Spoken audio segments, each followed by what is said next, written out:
Are you as shocked as I am that they think you can do 4 days for the same pay as 5 days? That's the real problem, isn't it? I don't know that I'm shocked. I'm appalled.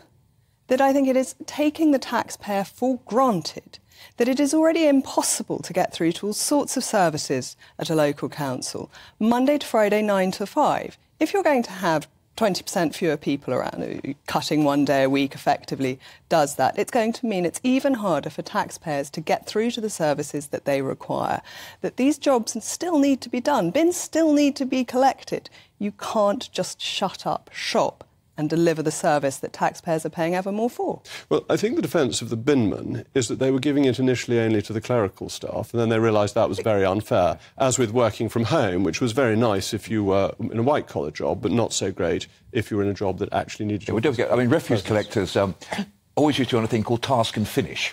In West London, which basically meant you started at 6 o'clock and, you know, you finished when the job had been finished. But look, this reminds me of the apocryphal trade union leader, and, you know, saying to his members, you know, brothers, I've managed to get a marvellous deal. It says, from now on, we only work on Wednesdays. And this voice comes up from the back, what? Every Wednesday?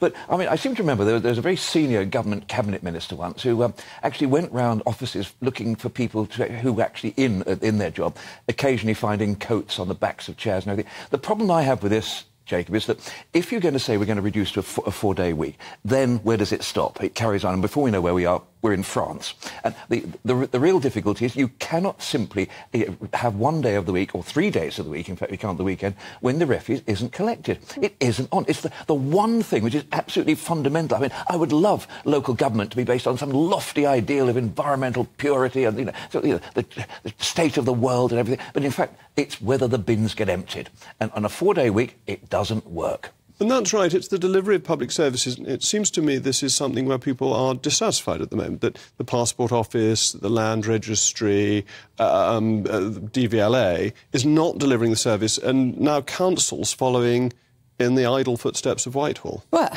we've got an election later this week, and I think there might be quite a strong message to councils that up and down the country, whichever party runs them, services are not being delivered as the people who pay for them expect. And South Cambridgeshire is taking this one step further and guaranteeing it will not and cannot deliver the services people want. And how can you possibly have the same productivity only working 4 days? This is the mystifying bit, that how can you demand the same amount of money for such a cut in work? There are people who work compressed hours, but we haven't heard about these councils extending the 4 days to mean that instead of 9 till 5, it's 8 till 7.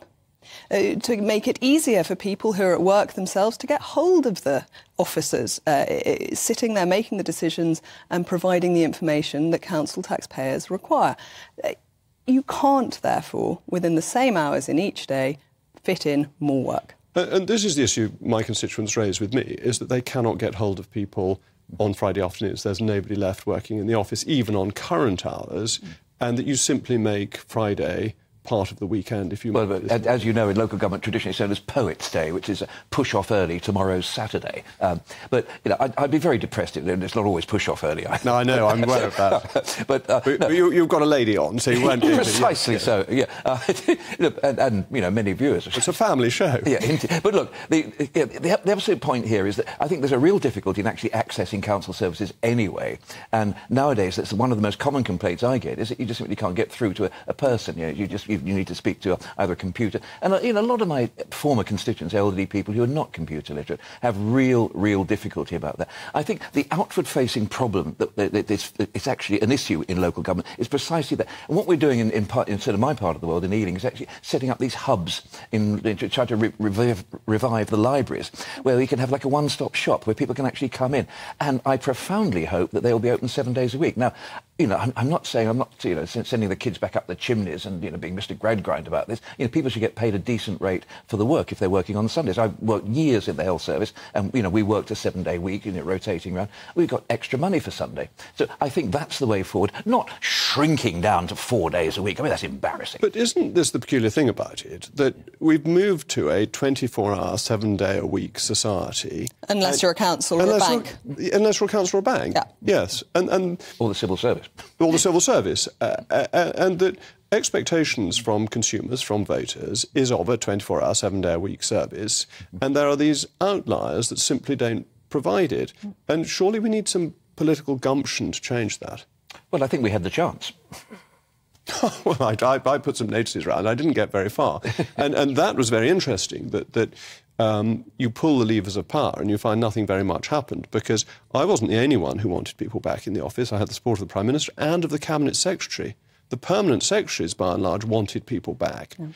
But I think there's a rank of middle managers who are quite comfortable at home, and they're the ones who aren't insisting that people more junior come in. What was that case in the paper this week about somebody said that he was suffering some dreadful psychic shock about, the journey to work was awful. It was traumatising the poor person because it was awful. Having to travel on public transport. It's absolutely outrageous. How can they even think of sending somebody to that? But look, you're absolutely right, Jacob, about the 24-hour week. I've just purred in on the Elizabeth line for, and that is staffed by people working on today, which is a bank holiday.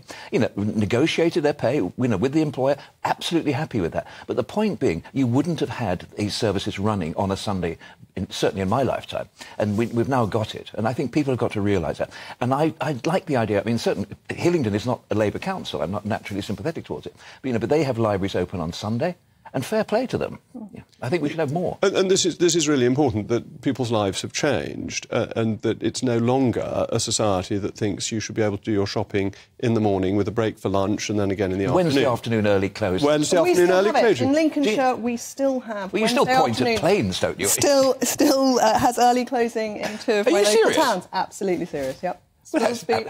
Still vote for the yellow bellies, I say. Well, so it's not always the private sector that has the one-upmanship on this. It's not, but the pressure has changed, and our politicians have to reflect life has changed. Well, I certainly agree with that. Thank you to my panel. We'll be